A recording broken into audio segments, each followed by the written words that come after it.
I'm pretty sure that you've heard this sound before. It's in Star Wars, it's in Kill Bill, Titanic, Lord of the Rings, Toy Story, Transformers, and around 400 other films and TV shows at this point. Sound editors call it the Wilhelm scream. But where does this sound actually come from? So, in 1951, Warner Bros. Made a film called Distant Drums. In the movie, there's a scene where a soldier gets beaten by an alligator and he screams. This is the first time we ever hear the sound. Before the movie was shot, voice actors were brought to record sound effects specifically for the film. The scream was one of the sound effects. The recording for the scream was also titled Man Getting Beat by an Alligator and He Screams.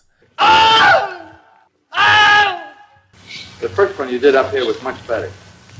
I am sure when the sound was used in the movie, nobody imagined it would be used in at least 400 movies, cause the next year in 1952, the same recording was used in a western called Springfield Rifle. Wait for it. And for the third year in a row, Warner Bros. Used the scream in a movie called The Charge at Feather River. A character in the movie named Private Wilhelm got shot in his leg and he screamed. For about 2 decades after that, the scream sat in the Warner Bros. Archive. It shows up in a handful of westerns and B-movies through the 50s and into the 60s. It wasn't until the 1970s that the stock effect actually turns into a genuine piece of film culture. You see, a motion picture sound designer named Ben Bott came across a sound reel with a scream while digging through Warner Bros. Archive. He named the sound after Private Wilhelm, the character who got shot in the third film that ever used the sound. Also, Wilhelm's scream is a better label for the sound than Man Getting Beat by an Alligator and He Screams. Ben Bott then decided to use the sound as his own personal sound effect. He put the sound in Star Wars when a stormtrooper falls off a ledge and continued to find places to insert the scream for the next 25 years. He used it in all the Indiana Jones movies and the rest of the Star Wars films made under Lucas. In Anchorman, Little Weapon 4, The Fifth Element, Gremlins and more. This funny scream appeared in some of the biggest movies ever made because of one sound designer.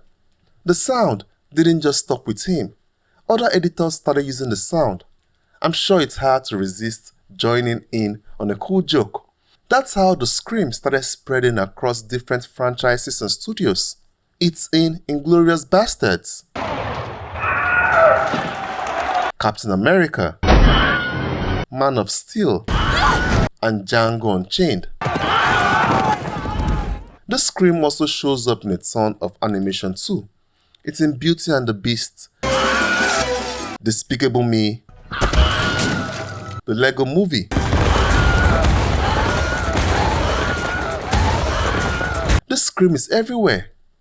But who is actually doing the screaming? Well, there's no paper anywhere that confirms it outright. The person most people credit though is an actor named Sheb Wooley.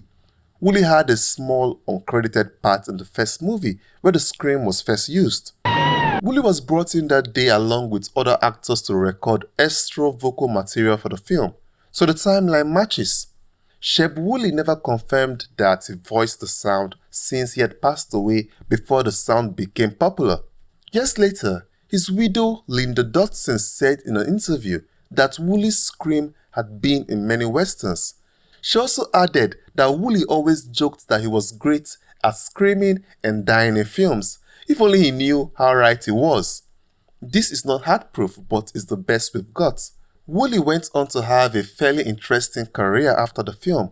He released the song Purple Eater in 1958 and it became a #1 hit. He also had a recurring role in the popular Western series Rawhide. Eric Fleming and Clint Eastwood were the stars of the show. The internet is what really changed everything. For most of the sound's existence, the Wilhelm scream was a joke that maybe a few hundred people in the film industry were actually in on. Sometime in the early 2000s, as DVDs made it easier to rewatch and study scenes closely, fans started noticing the pattern independently. They catalogued every instance they could find, putting together lists and eventually compilation videos. What had been a controlled, deliberate joke between a small group of sound editors became a public sensation.